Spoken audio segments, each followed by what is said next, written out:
Hey everyone, welcome back to the channel. In our ongoing project, we've been diving deep into market signals, and today we're zooming in on four key indicators that tie everything together. The DXY, US dollar index, VIX, equity volatility, VVIX, volatility of the VIX, or fear of fear, and MOVE, bond market volatility. These aren't just numbers, they're like a dashboard for the volatility, currency shifts, and risk we've been forecasting for 2026. In this quick 3 to 5 minute video, we'll break down where they stand now, in mid-March, how they signal our quarterly outlooks, and what to watch as stagflation risks build in Q2/Q3 with a potential Q4 recovery. Let's get into it.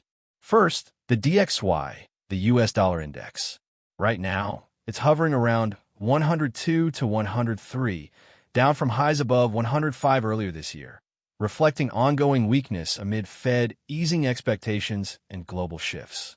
In our project conversations, this DXY softness is central to the devaluation trade. A weaker dollar boosts foreign stocks and internationals by making them cheaper for U.S. investors. For Q1, we see DXY grinding lower, supporting modest gains in risk assets.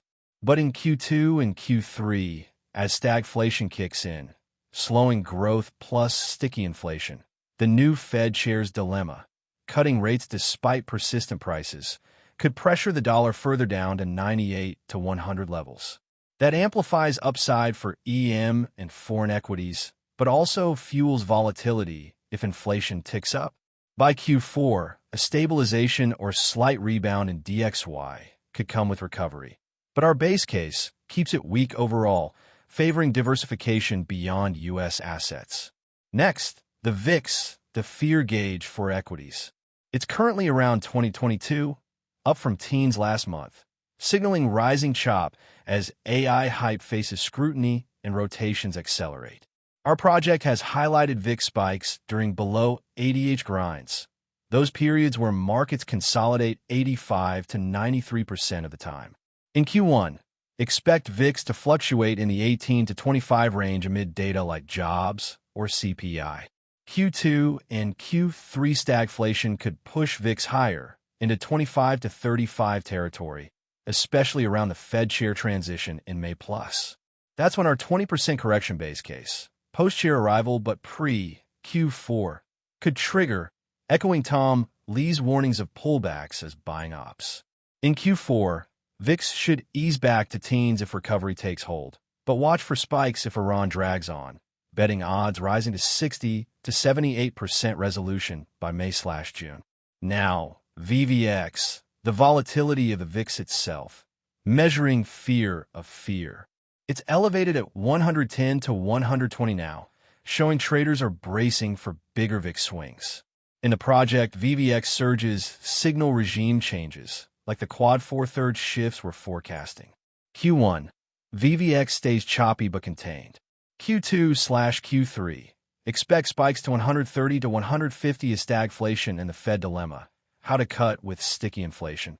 Create uncertainty, perfect setup for that 20% dip. Q4, cooling to 100 to 110 as markets stabilize. But high VVIX early could mean opportunistic hedging. Finally, MOVE, the bond volatility index, often called the VIX for bonds. It's around 90 to 95 now, down from peaks, but still signaling unease in treasuries amid rate debates. Our discussions tie MOVE to policy risks. A hawkish new chair like Warsh could spike MOVE if cuts are delayed despite slowdowns. Q1, MOVE grinds in 85 to 100, reflecting easing hopes. Q2/Q3 rises to 110 to 130 on stagflation and the chair dilemma. Bonds get volatile as inflation limits cuts, hurting fixed income. Q4 eases to 80 to 90 with recovery, but watch for Iran resolution to calm yields. Tying it all together from the project, these indicators point to a volatile 2026, DXY weakness favoring internationals, VIX/VVIX spikes in mid-year stagflation, MOVE highlighting bond risks, and our 20% correction base case, post-May Fed shift. Not full bearish, Q4 recovery could rebound strong, but prioritize risk management. Diversify, hedge swings, and stay patient. What's your watch list? DXY devaluation or VIX spikes? Comment below.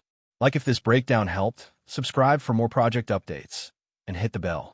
Thanks. Stay indicator smart.